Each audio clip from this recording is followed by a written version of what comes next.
नमस्कार मंडळी, मी अनिता तुमचं खूप सारं स्वागत करते। येणारे दिवस आपल्या जीवनामध्ये आनंद, सुख, समाधान घेऊन येवोत ही सदिच्छा।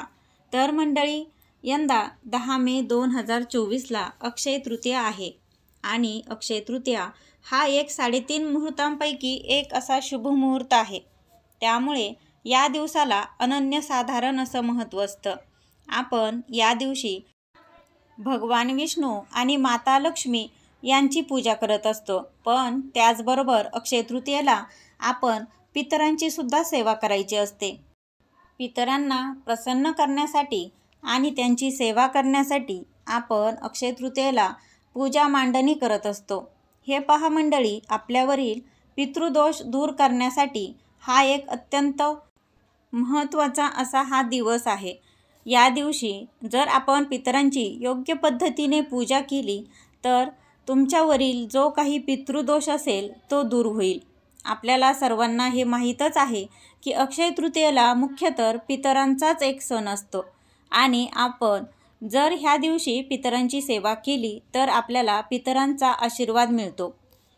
जर आपल्यावर पितरांचा दोष असेल ना, तर आपल्याला खूप अशा अडचणींना सामोरं जावं लागतं। आपल्या जीवनामध्ये खूप साऱ्या अडचणी येतात। आपल्याला कोणत्याही कामात यश मिळत नाही, त्यानंतर मूलबाळ न होणं, लग्न न जमणं, सतत आपल्या डोक्यावर कर्ज असणं, म्हणजे बघा दिवसेंदिवस आपण खूप काही कष्ट करतो, पैसा मिळवतो, परंतु तो पैसा अशा वेगळ्याच मार्गाने निघून जातो। म्हणजे घरात सतत आजारपण असणं आणि म्हणजे काही ना काही अडचणी येऊन तो पैसा हातात टिकत नाही आणि त्याच कारणाने म्हणजे आपल्याकडे खूप काही कर्ज वाढतं। मग आपण जर पैसा आपल्याला पुरेसा पडला नाही तर आपण साहजिक आहे आपण दुसऱ्यांकडनं पैसे उसने मागतो आणि असं आपण उसने पैसे घेऊन खूप आपल्यावर कर्ज वाढतं आणि असं खूप जर सारखं आजारपण पण घरात असेल तरीसुद्धा आपल्या हातामध्ये बिलकुल पैसा टिकत नाही।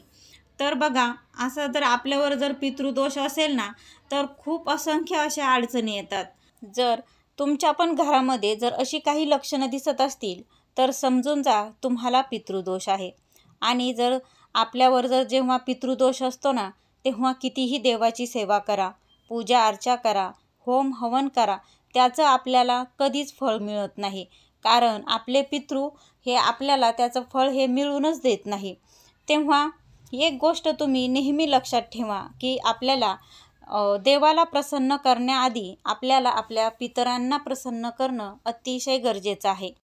तेव्हा आपल्याला जेव्हा पण जे काही दिवस म्हणजे अक्षय तृतीया हा एक दिवस पण पितरांना समर्पित आहे आणि पितृपक्ष येतो तेव्हा सुद्धा ते दिवस सुद्धा पितरांना समर्पित असतात। तर आपण अशा दिवसामध्ये आपल्या पितरांची सेवा केली पाहिजे आणि जेव्हा आपण त्यांची पूजा आणि सेवा करतो तेव्हा पितरांचा भरभरून आशीर्वाद आपल्याला मिळतो ना, तेव्हा आपल्याला कसलीही कमी पडत नाही। त्यामुळे पितृदोष दूर करण्यासाठी अत्यंत प्रभावशाली ही पितरांची सेवा करायची आहे। आणि पुढे मी तुम्हाला सांगणारच आहे की आपण पितरांची पूजा कशा करायची। तर बघा, मी आता तुम्हाला थोडक्यात सांगते की पितृ म्हणजे नेमकं काय आणि कोण आपण की त्यांना आपण हे पितृ म्हणतो। आणि बघा, पितृदोष हा आपल्याला मागच्या 3 पिढ्यांचा आपल्याला पितृदोष हा लागत असतो। तर बघा, तर पितृ म्हणजे तुमचे आजी आजोबा जर देवाघरी गेले असतील तर त्यानंतर तुमचे पणजोबा आणि पणजी ते जर देवाघरी गेलेले असतील तर म्हणजे हे तुमचे पितृ आहेत। म्हणजे हे तुमचे झाले 2 पिढ्यांचे आणि त्यांचे पण पूर्वज हे आपले म्हणजे असे आपले 3 पिढ्यांचे जे आपले पूर्वज असतात आणि जे देवाघरी गेलेले आपण त्यांना पितृ म्हणतो। आणि आता यानंतर थोडक्यात जाणून घेऊयात की आपल्याला पितृदोष कसा लागतो। तर पहा मंडळी, जर त्या देवाघरी गेलेल्या व्यक्तींना जर त्यांची आत्मा हा शांत झाला नाही तर ते पितृ आपल्यावर नाराज होतात आणि तो आपल्याला पितृदोष लागतो। जर एखाद्या व्यक्तीचा बघा अर्ध्यातच म्हणजे कसं कोणी ॲक्सिडेंटनी मरण पावतं किंवा काही दुर्घटना घडते आणि त्यांची म्हणजे पूर्ण त्यांची इच्छा ही पूर्ण झालेली नसते, तर अशा वेळेस आपण जर त्यांच्यासाठी त्यांना सद्गती मिळावी यासाठी ज्या पूजा असतात किंवा म्हणजे ज्या विधी असतात त्यांच्या, त्या जर आपण केल्या नाही तर आपल्याला त्यांचा पितृदोष लागतो. त्यामुळे नेहमी जी व्यक्ती मृत पावते आणि त्यांना सद्गती मिळावी म्हणून त्यांचा अंत्यविधी किंवा इतर विधी जे असतात ते आपण जर व्यवस्थित केले नाही आणि त्यांच्या आत्म्याला ही सद्गती मिळाली नाही आणि म्हणजे आपण काहीच त्यांच्याकडे लक्ष दिलं नाही, म्हणजे आपण तो विधी केला नाही, तर आपल्याला तो दोष लागतो बघा. तर ते पितृ आपल्यावर नाराज होऊन आपल्याला दोष देतात, म्हणजेच आपल्याला तेव्हा पितृदोष लागतो. आणि जेव्हा आपल्याला पितृदोष लागतो ना, तर तो इतका भयंकर असतो बघा, आपली कधीच प्रगती होऊ शकत नाही. आणि जेव्हा आपण पितरांची सेवा करतो आणि आपला पितृदोष हा दूर होतो, तेव्हा चहूबाजूनी आपली प्रगती होत असते. तेव्हा पितरांच्या कृपा आशीर्वादाने आपल्या घरामध्ये खूप भरभराट होते. आणि हा पितृदोष दूर कसा करावा हे मी तुम्हाला आजच्या व्हिडिओमध्ये सांगणार आहे. तेव्हा व्हिडिओ शेवटपर्यंत पहा. तुमचे काही प्रश्न असतील तर ते मला कमेंटद्वारे नक्की विचारू शकता. व्हिडिओ आवडला तर व्हिडिओला लाईक करून चॅनलला जरूर सबस्क्राईब करा. सोबतच शेजारील घंटीचं बटनसुद्धा प्रेस करा, म्हणजे तुम्हाला चॅनलवर येणाऱ्या प्रत्येक व्हिडिओची नोटिफिकेशन येईल आणि तुम्हाला सर्वात आधी तो व्हिडिओ पाहायला मिळेल. चला तर व्हिडिओला सुरुवात करते. तर बघा, आपल्याला अक्षय तृतीयेला पितरांच्या पूजेसाठी एक पाट किंवा चौरंग एक तुम्हाला मांडून घ्यायचं आहे. त्यानंतर त्यावर पांढऱ्या रंगाचे एक वस्त्र टाका. त्यावर तुम्ही एक पत्रवाळी किंवा जर तुमच्याकडे पत्रवाळी नसेल तर तुम्ही त्यामध्ये ताटसुद्धा ठेवू शकता. पण हे मी तुम्हाला पत्रवाळी का म्हटले, कारण आपण जेवढं पण ह्या पितरांच्या सेवेमध्ये जे जे आपण सगळं साहित्य वापरणार आहोत किंवा ज्या वस्तू वापरणार आहोत त्या आपण दान दिलेल्या खूप चांगल्या असतात आणि ते आपण दान दिलं पाहिजे. जर म्हणजे बघा, तुम्ही जर पूजेला ताट पण ठेवणार असाल तर ते दान दिलं तर ते अतिशय उत्तम, पण जर नाही दिलं तरी काही हरकत नाही. तेव्हा तुम्ही तुमच्याकडे जर पत्रावळी असेल तर त्या पूजेमध्ये पत्रावळी मांडा किंवा तुम्ही ताट पण घेऊ शकता. आणि त्यावर तुम्हाला गहू घ्यायचे आहेत. तर बघा, त्यावर गहू मांडायचे आणि आपल्याला आता केळी किंवा करा ठेवायचा आहे. तर बघा, केळी म्हणजे काय आणि करा म्हणजे काय याबद्दल मी तुम्हाला थोडक्यात सांगते. तर बघा, एक छोटीशी घागर असते, घागरी टाईप, म्हणजे एक छोटा माठ, आपण त्याला केळी म्हणतो. तर आमच्या भागामध्ये त्याला केळीच म्हणतात. तुमच्या भागामध्ये काय म्हणतात ते कमेंटद्वारे नक्की सांगा. आणि त्यानंतर बघा, एक छोटंसं मातीचं भांडं असतं, त्याला आपण करा म्हणतो. आमच्या भागामध्ये त्याला कराच म्हणतात. तर तुमच्या भागामध्ये काय म्हणतात हेही मला नक्की सांगा. तर पहा, केळी केव्हा पूजली जाते आणि करा कधी पूजला जातो हे थोडक्यात पाहूया.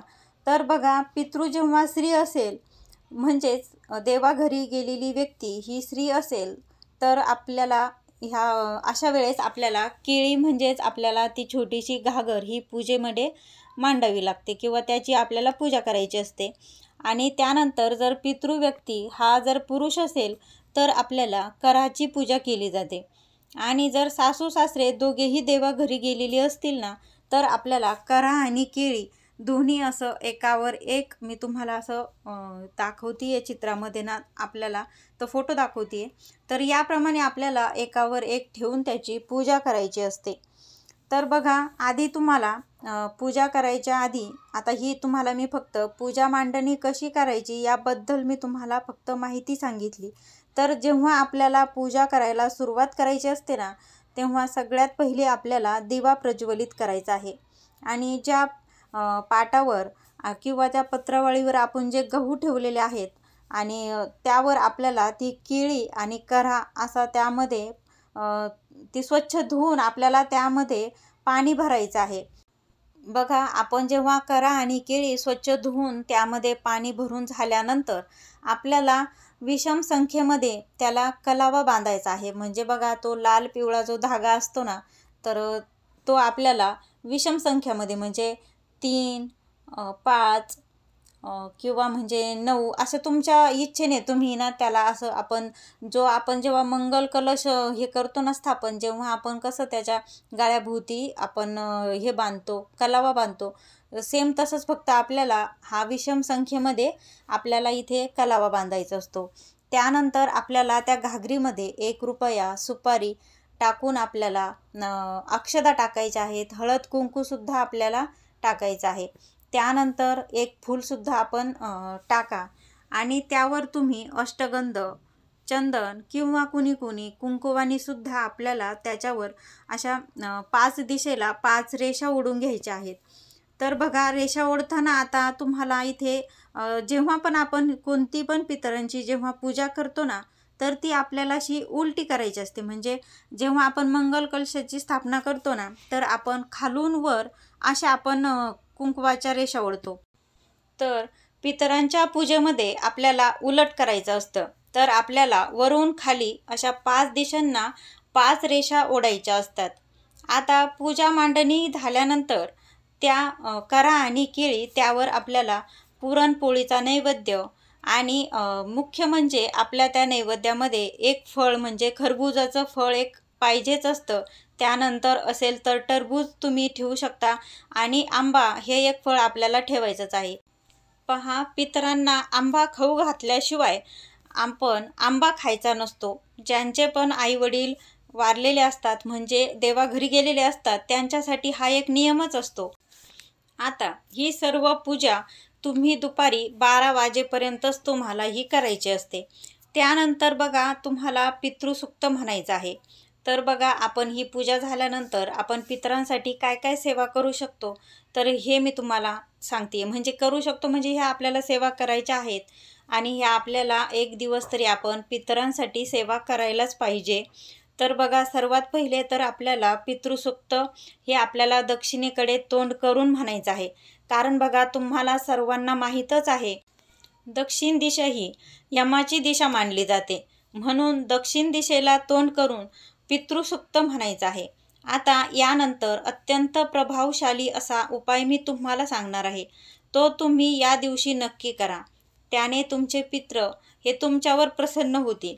तर बघा, आपण घरामध्ये जो काही नैवेद्य बनवला आहे तो नैवेद्य घेऊन असा तो एकत्र पूर्ण आपण जसा एकत्र बघा चुरतो ते असं सगळं एकत्र करून तो तुम्हाला तुमच्या घरावर ठेवायचा आहे. किंवा तुम्ही हा नैवेद्य अंगणात सुद्धा ठेवू शकता. कारण बघा, जर आपले पितृ बघा तुम्ही कावळ्याच्या रूपानं हे आपल्या घराकडे येत असतात, तेव्हा त्यांना प्रसन्न करण्यासाठी तो नैवेद्य आपण त्यांना अर्पण करायचा आहे. आणि बघा, जर आपल्या घरावर कावळा आहे आणि तो नैवेद्यापर्यंत पटकन येत नाही, तर अशा वेळेस तुम्ही बघा, असा कोळसा भेटतो, तर कोळसा घ्यायचा, त्यावर थोडंसं तूप टाकायचं, असं तुम्ही त्याला आघारी देणं सुद्धा म्हणतात बघा. तर अशा येणे सुद्धा आपल्या घराकडे कावळे पण येतात आणि तो नैवेद्य जर कावळ्यांनी जर तो नैवेद्य खाल्ला तर बघा, असं समजतं की आपल्या पितरांनी तो नैवेद्य खाल्ला, तर खूप चांगलं असतं ते. तेव्हा तुम्ही हा उपाय नक्की करून बघा. आणि जर बघा, तुम्ही सिटीत पण जर राहत असाल ना, तरीसुद्धा तुम्ही तुमच्या घराच्या छतावर बाल्कनीमध्ये तुम्ही हा नैवेद्य ठेवू शकता. म्हणजे जरी तो कावळ्यानी नाही खाल्ला तरी तो कोणत्या तरी पक्ष्याने खाल्ला तर खूप चांगलं असतं.